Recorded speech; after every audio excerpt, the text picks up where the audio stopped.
प्रिय विद्यार्थी मित्रों, सप्रेम नमस्कार। मैं बलराम द्विवेदी आज की इस हिंदी कक्षा में आप लोगों का हार्दिक स्वागत करता हूं। आज हम लोग वसंत भाग 1 के अंतर्गत हेलन केलर द्वारा रचित जो देख कर भी नहीं देखते इस पाठ का अध्ययन करेंगे। पुस्तक हेलन केलर के द्वारा ये जो लिखा गया पाठ है बहुत बोधपरक पाठ है। बहुत छोटा पाठ है लेकिन बहुत ही बोधपरक एक शिक्षाप्रद जो है ये कहानी है जिससे हम बहुत कुछ सीख सकते हैं। तो जो देख कर भी नहीं देखते इस पाठ की लेखिका का नाम हेलन केलर है। आइए सबसे पहले हम हेलन केलर के बारे में माने लेखिका के बारे में थोड़ी सी जानकारी प्राप्त करते हैं। Helen Keller 1880 1968 America. कहने का मतलब है कि हेलन केलर का जन्म 1880 में जो है अमेरिका में हुआ और उनकी मृत्यु 1968 में हुई। एक ऐसा नाम जो घोर अंधकार के बीच भी रोशनी देता रहा।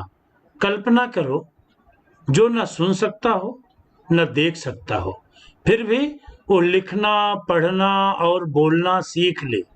भरपूर आशा आकांक्षा के साथ जीवन जीने लगे और उसके योगदान दुनिया के लिए यादगार बन जाए, ऐसी थी हेलन केलर। तो प्रिय विद्यार्थी मित्रों, जैसा बताया गया कि हेलन केलर एक विलक्षण योग्यता की महिला थी। उनके बारे में इस परिचय के माध्यम से हम लोग समझ रहे हैं कि वो न देख सकती थी न सुन सकती थी, फिर भी उन्होंने लिखना, पढ़ना, बोलना और भरपूर आशा आकांक्षा के साथ उन्होंने जीवन जिया। कभी अपने जीवन से उनको कोई शिकायत नहीं हुई। ऐसी थी हेलन केलर। जब वह 1.5 वर्ष की थी, बचपन की एक गंभीर बीमारी की वजह से उनकी देखने और सुनने की शक्ति जाती रही, लेकिन उन्होंने हार नहीं मानी। कॉलेज के दिनों में ही प्रकाशित अपनी आत्मकथा स्टोरी ऑफ लाइफ उन्होंने कॉलेज के दिनों में अपने विद्यार्थी जीवन में ही अपने जीवन की कहानी स्टोरी ऑफ लाइफ में वे लिखती है। माने उन्होंने अपने जीवन की कहानी आत्मकथा उन्होंने लिखी, जिस पुस्तक को नाम दिया स्टोरी ऑफ माई लाइफ। तो स्टोरी ऑफ लाइफ में वे लिखती है, मुझे ये तो याद नहीं कि ऐसा कैसे हुआ, लेकिन ऐसा लगता है कि रात कभी खत्म क्यों नहीं होती और सुबह क्यों नहीं आती। दुनिया की सभी भाषाओं में इस किताब के अनुवाद हुए। कौन सी पुस्तक? स्टोरी ऑफ माई लाइफ, जो कि हेलन केलर की आत्मकथा है। दुनिया की प्रत्येक भाषा में हिंदी, मराठी, गुजराती और ये तो भारतीय भाषा है, इसके अलावा और विश्व की भाषाएं फ्रेंच है, जर्मनी है, इटालियन है, सभी भाषाओं में करीब करीब इसका अनुवाद हुआ। इसके अलावा भी उनकी 10 पुस्तकें और सैकड़ों लेख प्रकाशित हुए। उन्होंने दुनिया भर में घूम घूम करके अपने जैसे लोगों माने दिव्यांग, जो दिव्यांग लोग होते हैं उन लोगों के अधिकारों और विश्व शांति के लिए उन्होंने काम किया। हेलन केलर भारत भी आई थी। तो एक ऐसी विलक्षण शक्ति की धनी महिला हेलन केलर के जीवनी के बारे में, लेखिका के बारे में हम लोगों ने एक छोटी सी जानकारी प्राप्त किया। और आइए एक बोधपरक पाठ जो हम लोगों के पाठ्यक्रम में है, जिस पाठ का नाम है जो देख कर भी नहीं देखते। बहुत छोटा पाठ है, लेकिन लेखिका ने इस पाठ के माध्यम से हम लोगों को खुद को पहचानने की शक्ति दी है, खुद को समझने की योग्यता को विस्तार दिया है। तो आइए हम लोग इस छोटी सी कहानी को, इस बोधपरक कहानी को पढ़ते हैं, जो देख कर भी नहीं देखते। कभी कभी मैं अपने मित्रों की परीक्षा लेती हूँ, ये परखने के लिए कि वो क्या देखते हैं।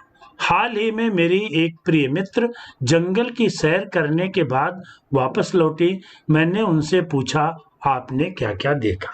लेखिका ने अपनी इस कहानी की शुरुआत की कि कभी कभी मैं अपने मित्रों की परीक्षा माने उनको मैं परखती हूँ, जांचती हूँ, ये परखने के लिए, ये जानने के लिए कि वो क्या देखते हैं। लेखक ने बताया कि हाल ही में मैंने कुछ ही दिन पहले मेरी एक प्रिय मित्र जंगल की सैर माने भ्रमण करके वापस लौटी, जंगल में घूमने के बाद वापस लौटी, तो मैंने उनसे एक बड़ा स्वाभाविक सा प्रश्न किया, आपने क्या क्या देखा? मेरे मित्र जो जंगल की सैर करके वापस आए थे, उनका उत्तर था, कुछ खास तो नहीं। खास माने विशेष। लेखक ने अपने मित्र से पूछा कि आपने जंगल की सैर से वापस आए हैं, तो आपने जंगल में क्या क्या देखा? तो लेखक के मित्र का उत्तर था, कुछ खास तो नहीं, माने कुछ विशेष तो नहीं। ये उनका जवाब था। मुझे बहुत अचरज नहीं हुआ। अचरज माने आश्चर्य। लेखक कहते हैं कि मुझे बहुत बड़ा आश्चर्य नहीं हुआ इस प्रश्न को सुनकर के, क्योंकि इस उत्तर को सुनकर के, क्योंकि मैं अब इस तरह के उत्तरों की आदी हो चुकी हूँ। आदि माने आदत बन चुकी है। मैं जब किसी से कुछ पूछती हूँ तो ऐसे ही प्रश्नों, ऐसे ही उत्तर उनसे मिलते हैं, तो मैं इसकी आदती बन गई हूँ, माने मेरी आदत बन गई है, मैं अभ्यस्त हो गई हूँ। मेरा विश्वास है जिन लोगों के पास आंखें होती हैं वो सचमुच बहुत कम देखते हैं।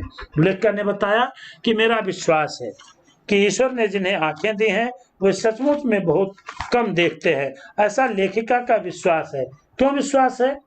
क्योंकि लेखिका को इसलिए विश्वास है कि जिन लोगों के पास आंखें हैं वे सचमुच में अपनी आंखों का पूरा प्रयोग नहीं करते, वे बहुत कम देखते हैं और बहुत सी देखने योग्य चीजें पर वो ध्यान नहीं देते हैं, उनकी नजर नहीं पड़ती है, वो देख करके भी बहुत सारी चीजों को अनदेखा कर देते हैं जिनके पास आंखें होती हैं। कहने का मतलब, हमारे पास जिन लोगों के पास आंखें हैं वे बहुत सारी देखने योग्य चीजों को भी अनदेखा कर देते हैं। जिसे देखना चाहिए, जिसके बारे में सोचना चाहिए, उस पर भी वो ध्यान नहीं देते हैं। इसलिए लेखिका का एक विश्वास है, लेखिका की ऐसी मान्यता है कि जिनके पास आंखें होती हैं वो सचमुच बहुत कम देखते हैं। लेखिका ऐसा इसलिए सोचती है कि जिनके पास आंखें होती हैं वो बहुत सी देखने योग्य चीजों को अपने दृष्टि में नहीं रखते हैं, माने उस पर ध्यान नहीं देते हैं। क्या संभव है? भला कोई जंगल में घंटा भर घूमे फिर भी कोई विशेष चीज ना देखे? लेखिका खुद से प्रश्न करते हैं, क्या संभव है कि कोई व्यक्ति जंगल में घंटों भर घूमे और कोई विशेष चीज ना दिखे? लेखिका अपने बारे में कहते हैं, मुझे देखो, जिसे कुछ भी नहीं दिखाई देता, मेरी दृष्टि में मैं कुछ देख नहीं पाती हूं, लेकिन मैं सैकड़ों, सैकड़ों माने 100, सैकड़ों रोचक माने रुचिपूर्ण, जिसमें रुचि पैदा हो, ऐसी चीजें मुझे मिलती है जिन्हें मैं छूकर पहचान लेती हूँ। लेखक कहते सैकड़ों ऐसी चीज मेरे आसपास हैं जिसे मैं छू कर, माने स्पर्श करके पहचान लेती हूँ। मैं भोजपत्र के पेड़ की चिकनी छाल, भोजपत्र एक पहाड़ी वृक्ष होता है, ये चित्र में आप देख रहे हैं, इसके परत पर इसके भोजपत्र पर लिखा जाता था पुराने समय में। तो ये भोजपत्र की चिकनी छाल, चिकनी छाल और चीड़ की खुरदरी छाल, ये चीड़ के वृक्ष हैं। तो मैं भोजपत्र की चिकनी छाल, माने उसकी जो चिकनी छाल होती है, और चीड़ की खुरदरी छाल को, माने उसके तने को पहचान लेती हूँ। वसंत के दौरान, वसंत ऋतुओं का राजा, जिस वसंत ऋतु में प्रकृति में, निसर्ग में एक विलक्षण बदलाव होता है, एक अद्भुत बदलाव होता है, चारों ओर हरियाली होती है, फूल खिल जाते हैं, धरती रंग बिरंगे फूलों से सज जाती है। उस वसंत के दौरान, माने उस वसंत के समय में, वसंत ऋतु के समय में टहनियों माने डालियों पर मैं नई नई कलियां, नई नई कलियां, फूलों के जो विकसित होने के पहले की अवस्था होती है उसको कली कहते हैं, वो नई नई कलियों को खोजती है। मुझे फूलों की पंखुड़ियों, ये फूलों की जो पंखुड़ियां, उसके जो पत्ते, फूलों के जो पंखुड़ियां होती हैं, उसकी मखमली माने मखमल जैसी सतह को छूने पर उसकी घुमावदार बनावट महसूस करने में उसके जो घुमावदार पंखुड़ियां जो फूलों की होती हैं, उसके सौंदर्य को मैं देख तो नहीं पाती हूँ, लेकिन उसको छू करके ही मैं अपार, अपार माने बहुत अधिक आनंद मिलता है। इस दौरान माने इस समय मुझे प्रकृति के जादू का कुछ एहसास होता है। लेकिन बताया कि प्रकृति में मुझे जादू का एहसास होता है। किन चीजों में? भोजपत्र की चिकनी छाल, चीड़ की खुरदरी छाल, कलियां और जो फूलों की पंखुड़ियां होती हैं, उसको छूने पर मुझे लगता है कि प्रकृति में, निसर्ग में कुछ तो जादू है। इसमें कोई चुंबकीय शक्ति है जो मुझ जैसे अंध को भी, जिसके पास देखने की दृष्टि नहीं है, उसको भी अपनी ओर खींच लेती है और उनको स्पर्श करके ही मुझे अपार माने भरपूर आनंद मिलता है। इस दौरान मैंने उस समय मुझे प्रकृति के जादू का कुछ एहसास होता है। कभी-कभी मैं खुशनसीब होती हूँ। खुशनसीब माने अपने आप को भाग्यशाली मानती हूँ। तो टहनी पर हाथ रखते ही किसी चिड़िया के मधुर स्वर कानों में गूंजने लगते हैं। मैं सुन तो नहीं सकती हूँ, लेकिन उसको मैं अनुभव करती हूँ। उस टहनियों को जब मैं स्पर्श करती हूँ, तो मुझे लगता है कि चिड़ियों की मधुर आवाज को भी मैं महसूस कर रही हूँ। अपनी उंगलियों के बीच झरने के पानी को बहते हुए, झरना जो प्रपात, जलप्रपात जो होते हैं, जब किसी पहाड़ी क्षेत्र के से जल की धारा नीचे गिरती है तो उसको झरना कहते हैं। तो किसी झरने से पानी के बहते हुए पानी को महसूस कर मैं आनंदित उठती हूँ। मुझे चीड़ जो जंगली पहाड़ी जंगली वृक्ष होते हैं, उसकी फैली माने चौड़ी-चौड़ी पत्तियों या घास के मैदान किसी भी महंगे माने मूल्यवान कालीन माने गलीचे से अधिक प्रिय हैं। बदलते हुए मौसम का समय, जब ऋतु परिवर्तन होता है, मौसम में बदलाव होता है, तो मौसम का जो समय होता है, वो वातावरण होता है, लेखा कहती है कि मेरे जीवन में एक नया रंग और खुशियां भर देता है।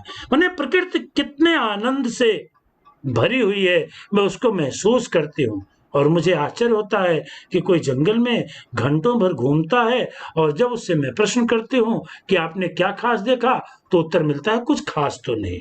इसलिए मैं इसकी अभ्यस्त बन चुकी हूँ, आदी बन चुकी हूँ। लेकिन मुझे तो प्रकृति के अंदर जादू है, प्रकृति के अंदर जादू है, अपने ओर आकृष्ट करने, अपनी ओर खींचने की शक्ति है उसमें।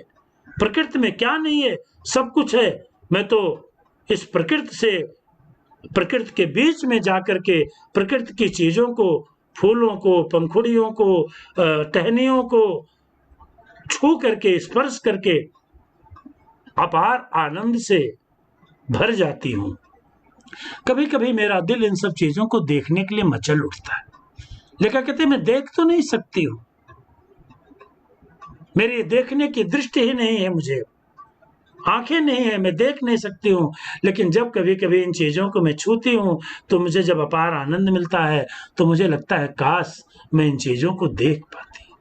कभी-कभी मेरा दिल इन चीज़ों को देखने के लिए मचल उठता है। मचल उठता माने उत्सुक होता है, काश मैं जिन चीज़ों को छू करके महसूस कर रही हूँ, काश मैं उनको देख भी पाती।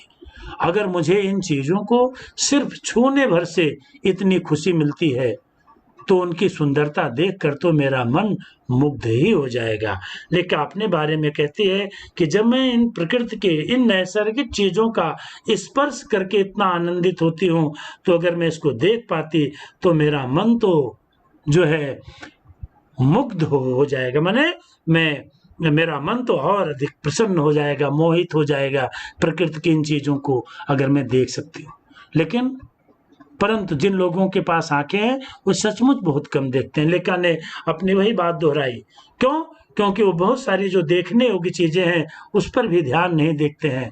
इसलिए लेखा की मान्यता है कि जिनके पास आंखें हैं, वे सचमुच बहुत कम देखते हैं। इस दुनिया के अलग-अलग सुंदर रंग उनकी संवेदना को नहीं छूते। लेखा कहते हैं दुनिया में क्या नहीं है, इस निसर्ग में, प्रकृति में क्या नहीं है, सब कुछ है।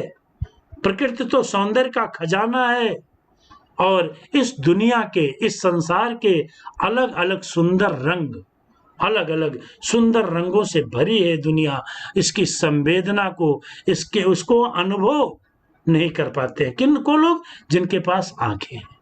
मनुष्य अपनी इसको, ये देखिए, पूरे इस छोटी सी कहानी का जो सार तत्व है, जो सबसे मूल्यवान बात है, लेखक ने अपनी इन 2 पंक्तियों में स्पष्ट किया है। लेखक ने कहा कि मनुष्य अपनी क्षमताओं की कभी कदर नहीं करता। कहता इंसान एक ऐसा प्राणी है दुनिया का जो अपनी क्षमताओं माने अपनी शक्ति को वो पहचानता नहीं है, उसकी कभी कदर नहीं करता, माने अपने अंदर के गुणों को वो कभी पहचानता नहीं है। मैं कौन हूँ, मेरे अंदर कौन कौन सी शक्ति है, हम इसको कभी जानने की कोशिश ही नहीं करते। लेखक ने कहा मनुष्य अपनी क्षमताओं की कभी कदर नहीं करता। हमारे अंदर क्या नहीं है? बहुत कुछ है, लेकिन बहुत कुछ होते हुए भी हम उसको महत्व नहीं देते हैं। हम अपने अंदर छिपे हुए गुणों को पहचानते नहीं है। वो हमेशा उन चीजों की आस लगाए रहता है, उन चीजों के लिए आशा करता है जो उसके पास नहीं है। जो नहीं है उसको पाना चाहता है, और जो उसके पास है उसके महत्व को नहीं समझता है। ये मनुष्य की सबसे बड़ी विडंबना है। ये मनुष्य के जीवन का स्वयं के प्रति सबसे बड़ा धोखा है कि मनुष्य अपने अंदर की छिपी हुई शक्ति को पहचानता नहीं है।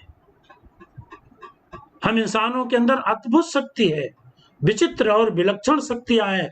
हमें आपको उसको पहचानना चाहिए और उसको प्रकट करना चाहिए। इस छोटी सी कहानी के माध्यम से लेखक ने यही बताया है, जो हमारे पास नहीं है हम उसको पाने का प्रयास करें, लेकिन जो हमारे पास है हम उसको निखरने का, उसको हम और ज्यादा प्रकट करने का प्रयास करें। तो जो हमारे पास नहीं है हम उसको पाना तो चाहते हैं, लेकिन जो हमारे पास है हम उसकी कदर नहीं करते, हम उसको पहचानते नहीं है, हम उसके मूल्य के, उसके अर्थ को समझते नहीं है। यही हमारे जीवन के लिए, स्वयं के लिए इंसान बड़ा धोखा करता है। ये कितने दुख की बात है कि दृष्टि के आशीर्वाद को लोग एक साधारण सी चीज समझते हैं। प्रिय विद्यार्थियों, लेखक ने बताया कि कितने दुख की बात है कि दृष्टि माने आंख, नेत्र का आशीर्वाद, इसको लोग एक साधारण सी चीज समझते हैं। ये दृष्टि अपने जीवन के प्रत्येक अंग बड़े मूल्य के हैं, लेकिन लेखक ने बताया कि ये दृष्टि जो ईश्वर के द्वारा ये सुंदर सुंदर हमको नेत्र मिले हुए हैं, ये सामान्य, ये साधारण चीज नहीं है। ये ईश्वर की दी हुई नियामत, नियामत माने ईश्वर से मिली हुई अच्छी भेंट है, मूल्यवान भेंट है। हम इसके मूल्य को समझते ही नहीं है। तो इस नियामत से, माने ये जो ईश्वर ने हमको देखने के लिए सुंदर सुंदर नेत्र दिए हैं, अपने इस नेत्रों से हम अपनी जिंदगी को और बेहतरीन बना सकते हैं। अपने जिंदगी को खुशियों से, अपने जीवन को, जिंदगी माने अपने जीवन को खुशियों माने आनंद के इंद्रधनुष माने अनेक प्रकार के बहुरंगों से हम इसको और सुंदर और रंगीन बना सकते हैं और इसको हरा भरा कर सकते हैं। तो लेखक ने बताया कि ये जो दृष्टि है, जो आंखें हैं, ये नियामत है। नियामत माने ईश्वर के द्वारा दिया गया बहुत बड़ा उपहार है। इसकी सहायता से हम अपने जीवन को खुशियों से भर सकते हैं। दृष्टि एक साधारण वस्तु नहीं है विद्यार्थी, ये ईश्वर की अमूल्य निधि है जो हमको उन्होंने भेंट के रूप में दी है। इससे हम जीवन को आनंदित कर सकते हैं, हम अपने जीवन को आनंदमय बना सकते हैं, हम इससे जीवन में अनेक प्रकार की खुशियां ला सकते हैं और अपने आसपास के सुंदर सुंदर दृश्य को अच्छे अच्छे ढंग से देख सकते हैं और आनंदित हो सकते हैं। तो लेखक ने बताया कि जो हमारे पास है, काम करने के लिए सुंदर सुंदर हाथ हैं, अच्छे अच्छे विचार करने के लिए मस्तिष्क है, देखने के लिए सुंदर सुंदर नेत्र हैं, तो हम अपने द्वारा इस दुनिया को और ज्यादा खुश नसीब बना सकते हैं और ज्यादा आनंदित बना सकते हैं। बस केवल आवश्यकता है कि हम इंसान अपने अंदर के गुणों को पहचाने और उसका सही सही उपयोग करें, क्योंकि ईश्वर ने हमको स्वस्थ बनाया है।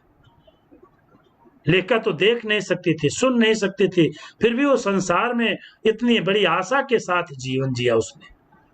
तो प्रिय विद्यार्थी मित्रों, इस छोटी सी कहानी के माध्यम से लेखिका ने यही बताया है कि जो ये हमें अपना जीवन मिला है और हमारे जीवन के जो शरीर में हमारे जो दृष्टि हैं, जो हमारे हाथ हैं, जो हमारे विचार हैं, हम इसका सदुपयोग करें, अच्छा जीवन जिएं और संसार में सेवा भाव के द्वारा और खुशियां लाएं और हम अपने जीवन को सार्थक बनाएं।